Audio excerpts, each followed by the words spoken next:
Парламентарният контрол, драги зрители, установи нещо много интересно. 4 депутати имаха карти. Това е факт. Други 32 имаха по няколко карти, защото взимат. Някой се разболява, болен за ушки, хипертонит, такива неща, прибират карта, имат. Налага се. Други 4 отзад имаха 32 карти. Съвсем интересно, при всяко гласуване закон гласуваха всичко кост, защото отзад се раздаваха едни специални трефа. Имаше един, друг имаше майор на терца, но това е един друг въпрос, който няма да обсъждам в момента. На въпрос на представител от опозицията към господин Жан Виденов, имате ли билетче? Господин Жан Виденов отложи, отвори, препрати към президентството, оказа се, че там вече продават билетчета, направи са пункт, тото, фишове, билетчета, една левата такава голяма, от едно време, знаете ли, сини палтони, гадни вика 20 билетчета, такива неща. Много се извинявам, малко се разпространих, това разпрострях. Довиждане, колега, това драги зрители. Да, благодарим на колегата Овидиев. Още една тема беше изключително коментирана през седмицата.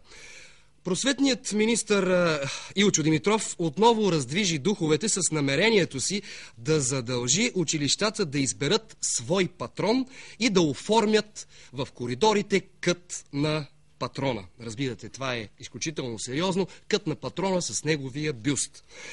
Най-много предложения, както разбраха нашия емисари, да украси с бюста си училищата, е получила една дама, показана миналия път в предаването Каналето, а именно младата чаровна, очарователна краварка. Една жена на постсоциалистическия труд. Наш екип току-що се завърна от 998 училище и успя да направи репортаж, носещо нейното име. Затова сега искам да помоля колегите да пуснат този репортаж. Моля, видео.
Това беше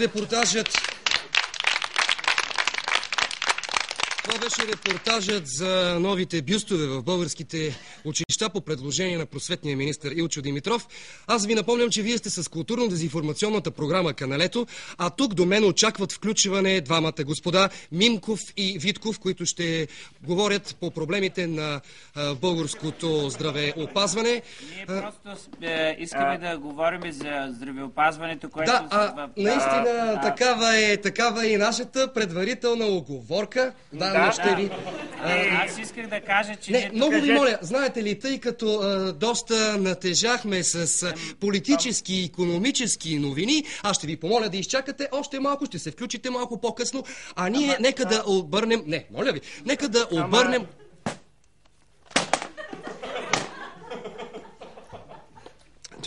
Това са рисковете на живото предаване. Тези хора малко се притесняват, но ние ще ги включим по-късно, когато проследим какво става и с културните, и с музикалните вести в новата ни рубрика Муко, която в превод в ефир значи музикална кутия.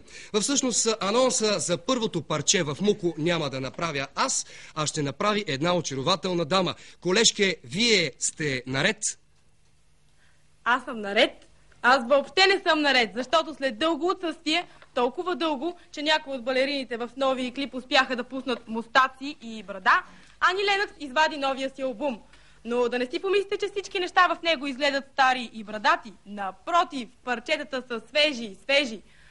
Между другото, аз съм Мери и всички музикални новини в рубриката Муко ще ги чувате първо от мен.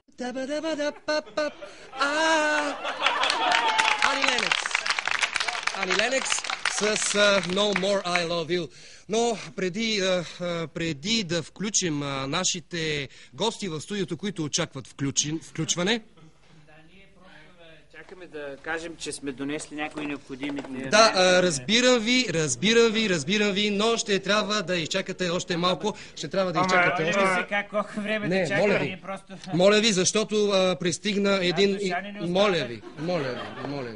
Пристигна един изключително интересен коментар от седмицата. Съседна държава се опита през седмицата да внуши, че има свое етническо малцинство в пределите на България. И докато президентството, правителството и парламента мълчаха и не дадоха отговор, един човек реши да жертва себе си и да направи истината достояние на всички. Дами и господа, очевидецът на историческите събития Тончо Токмакшиев.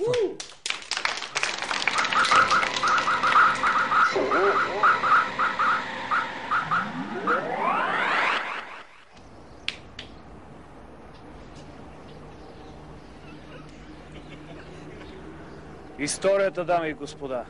Ето какво ми се случи преди време, когато бях учител в едно малко училище, но с голяма изпъстреност на етническата картина сред учениците. Идва един ден при мен едно дете от ромски произход, цялото в синини. Питам го какво става, а то ми каза: баща ми ме би заради двойката по история.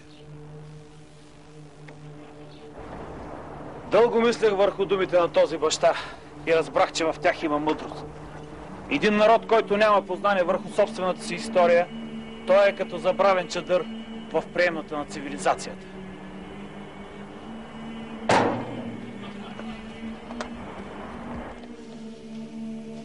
Уважаеми дами и господа, днес ще ви разкажа за най-великият български цар, а именно цар Симеон. Този цар в продължение на 30 години управлявал България без да се съобразява с никой. Нито с Международния валутен фонд, нито с Банката за развитие, нито с звездите. В продължение на 30 години той бил всеки където го хване. Много било лошо положението на ромеи, сърби, маджари. И още по-лошо било, ако той ги хване в български земи. А тогава имало едно такова правило. Ако набиеш някого, му взимаш земята, докато другия успее да си върне боя. А не както през Балканската война, когато хем всички набихме, хем всичко ни взех. Освен голям боец, Симеон бил и голям майтъпчия. Когато не тормозил византийците с огън и меч, той ги бодалкал с разни номера, които бил научил в Магнаурската школа.